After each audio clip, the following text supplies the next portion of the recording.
Governor Ron DeSantis ends his bid for the presidency and throws his support behind former President Trump.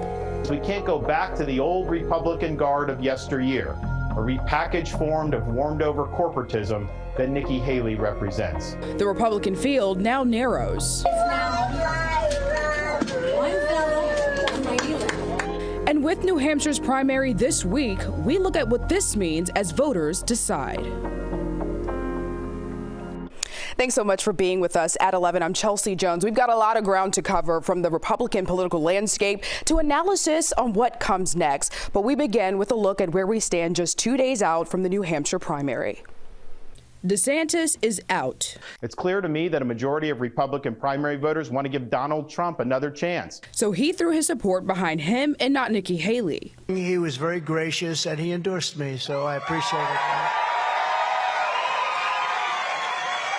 I appreciate that, and I also look forward to working with Ron and everybody else to defeat crooked Joe Biden. So now the Republican ticket comes down to two, and both Haley and Donald Trump continue the personal attacks. He said that he ran against President Obama. He never ran against President Obama. You don't be surprised if you have someone that's 80 in office.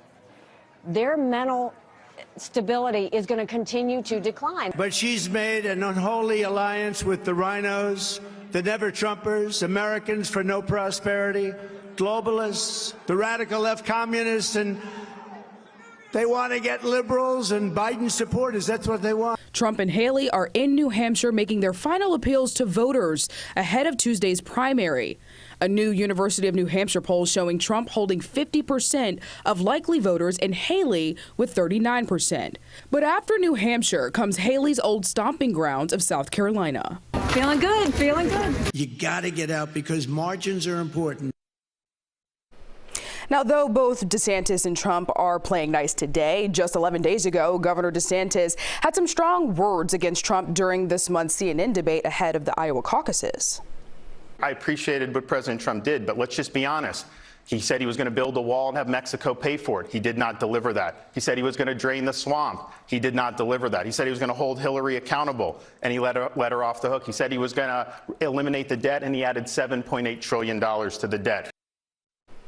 Now, the Florida Democratic Party did release a statement. Chair Nikki Fried said, quote, Ron DeSantis' presidential campaign is a dead, rotten carcass on the side of the road. She went on to say, in part, his ridiculous obsession with the presidency has had real consequences here, from his refusal to address our property insurance and affordability crisis to the effects of his made-up culture wars. We want to break this down a step further. So Jim DeFede is joining us now with analysis of this DeSantis dropout. And Jim, the governor was just in South Carolina this weekend campaigning. So why drop out now? Look, the reality is his campaign died, in Iowa last Monday. He's just been going through the various stages of grief. First it was anger. He was angry that the media called the Iowa caucus so early. Then it was, denial. He claimed that his 30-point loss was actually somehow a victory. Then there was negotiating where he said, well, if he can just stay in the race and get some donors to come in and, he can make it to South Carolina. And finally, today we saw acceptance. He realizes that he had no path. But in a lot of ways, his campaign was doomed from the start. He had a terrible launch for his campaign, and coupled with the fact that he never had a clear message. If you think about it, he was constantly running as the Trump alternative, and what Republicans have shown time and time again is they don't want a Trump alternative, they want Trump. And that's what ultimately doomed him. And speaking of Trump, he threw his support behind Trump rather than Nikki Haley. And this was not a friendly campaign season between those two. So why Trump over Haley? Because he is more closely aligned with the Donald Trump wing of the party, and he's looking ahead towards 2028. Those Trump voters, he's hoping, will turn to him, remember him fondly, not believe that he did anything in the long term that was hurting his chances of being president someday. He's a young man. He's in his 40s. To come back in 4 years, he can still be positioned for president. It's hard to make a first impression a second time, but he's going to have to try to do that again when he runs in 4 years, and I have little doubt that he will, in fact, run in 4 years. And between Haley and Trump, they seem to be the two that will be in the deciding factor for the nomination. Who has the best chance against President Biden?